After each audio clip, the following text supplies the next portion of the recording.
जय Swaminarayan. Welcome to Rekha Kyada hobbies. अगर आप लोगों ने मेरी चैनल को अभी तक सब्सक्राइब नहीं किया तो प्लीज़ सब्सक्राइब माय चैनल। आज हम पाव भाजी बनाएंगे। ये मेरी बहुत ही फेवरेट डिश है। पाव भाजी खाने में भी बहुत मज़ा आता है और फटाफट बन जाती है। तो चलो आज मैं आपको पाव भाजी बनाना सिखाती हूँ। प्रेशर कुकर में 2 छोटे आलू को छील के उसके छोटे छोटे पीस करके डाल दो। एक मीडियम साइज़ के बैंगन को छील के उसके छोटे छोटे पीस करके इस कुकर में डाल दो। आधी छोटी कटोरी मटर डाल दो।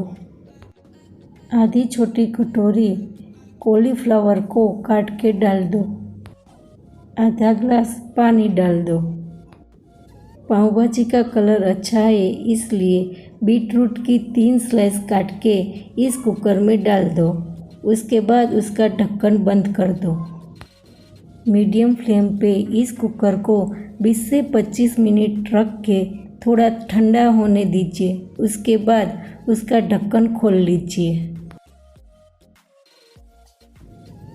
इस कुकर में हमने जो बीटरूट की स्लाइस डाली थी वो निकाल लो।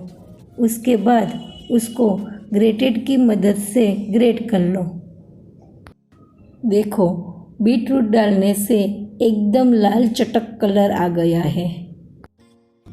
इस सभी सब्जियों को चम्मच की मदद से ही अच्छी तरह से मैश कर लो।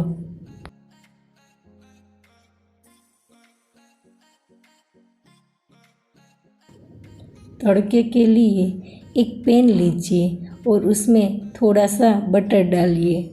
बटर अच्छी तरह से मेल्ट हो रहा है।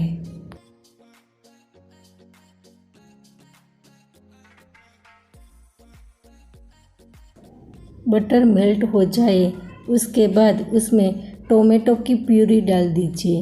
ये टोमेटो की प्यूरी मैंने पहले से ही बना के रखी है। 2-3 मिनट के लिए इस प्योरी को अच्छी तरह से रोस्ट कर लीजिए। अब इस प्योरी में स्प्रिंग ओनियन का जो ग्रीन वाला पार्ट होता है वो डाल दीजिए।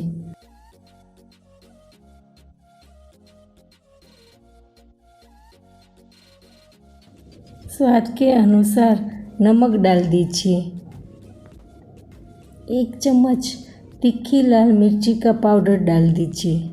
अब बच्चों के लिए बना रहे हैं तो लाल मिर्ची का पाउडर स्किप कर दीजिए।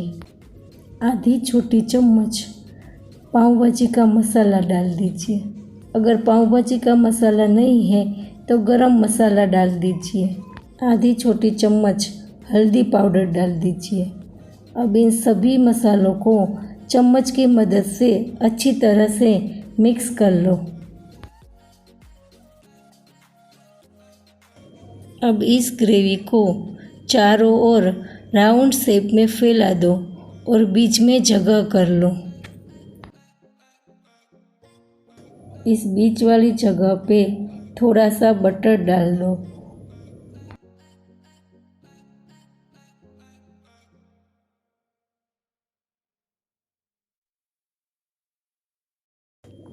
बटर मेल्ट हो जाए उसके बाद उसमें लहसुन की चटनी की पेस्ट डालिए। ये लहसुन की पेस्ट मैंने लहसुन की चटनी में थोड़ा पानी डाल के उसको पतला कर लिया है। 1 बड़ी चम्मच कसूरी मेथी डाल दीजिए। 1 नींबू का रस डाल दीजिए। हमने बीटरूट की स्लाइस को जो ग्रेटेड किया था उसमें से मैंने थोड़ा रख दिया था वो डाल दीजिए। 1 चम्मच काश्मीरी मिर्च पाउडर डालिए, उससे कलर बढ़िया आएगा। हमारी पाव भाजी का जो मेन इंग्रेडिएंट्स है वो प्याज, मैंने उसको छोटे छोटे पीस में काट लिया है वो डाल दीजिए। प्याज को कभी भी टोमेटो प्यूरी के साथ पहले मत डालिए, उसको एकदम लास्ट में डालिए जिससे उसका क्रंचीपन टिका रहेगा। अब इस ग्रेवी में हमने जो सब्जियां मैश करके रखी थी उसको डाल दो।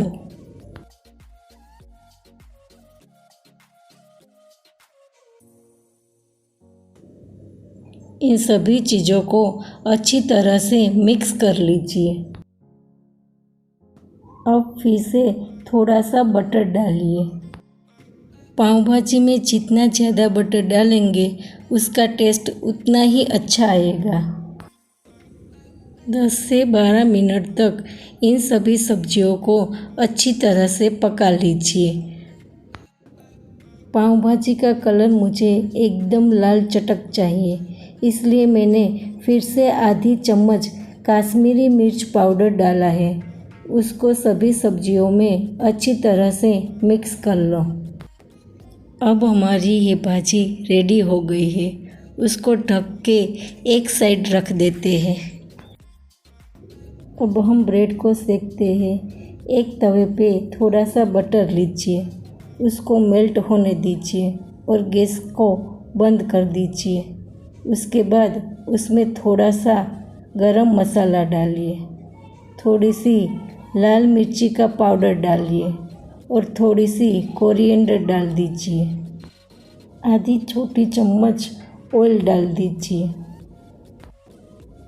सबको मिक्स कर दीजिए और उसके ऊपर ब्रेड को रख के अच्छी तरह से सेक लीजिए। है ना एकदम यूनिक तरीका।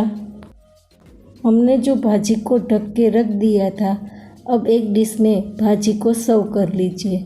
उसके साथ ब्रेड, पापड़, ऑनियन और टमाटर को भी मैंने सर्व किया है।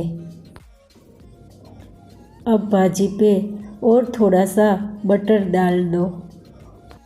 मैंने यहाँ पाव की जगह पे ब्रेड का यूज़ किया है क्योंकि मुझे पाव नहीं मिले।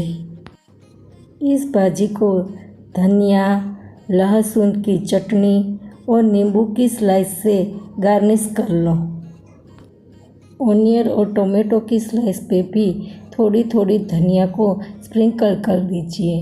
वाह, देखने में कितनी अच्छी भाजी लग रही है। देखते ही खाने का मन हो रहा है। आपको मेरी ये रेसिपी कैसी लगी मुझे कमेंट बॉक्स में ज़रूर बताना। मेरी चैनल को लाइक, शेयर और सब्सक्राइब करना मत भूलिएगा।